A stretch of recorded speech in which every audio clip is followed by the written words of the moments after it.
Kemacetan sempat terjadi beberapa menit di ruas jalan utama Medan Banda Aceh, tepatnya di ujung jembatan Kabupaten Aceh Tamiang, akibat laka lantas yang terjadi pada Rabu malam, 19 Februari 2020. Diduga hendak menyeberang, Syahril 60 tahun warga desa Kota Lintang, Dusun Air Rahim yang juga seorang juru parkir di daerah kejadian tertabrak angkutan minibus yang sedang melintas dari arah Kota Langsa menuju Aceh Tamiang.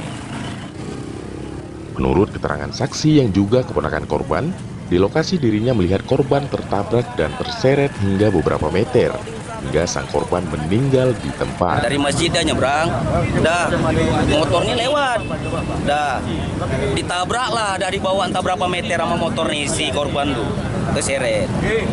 Dah, udah itu habis terseret motor tuh atrek maju ke samping ke Beram sana. Nah, mayat tuh di tengah jalan, nggak bergerak lagi, Bang. Untuk sementara, jenazah korban dievakuasi ke Rumah Sakit Umum Aceh Tamiang untuk diautopsi, sedangkan supir mobil minibus angkutan kota telah diamankan oleh pihak kepolisian Satlantas Kapolres Aceh Tamiang untuk dimintai keterangan. Dari Kabupaten Aceh Tamiang, Reki Ilham, TNews TV melaporkan.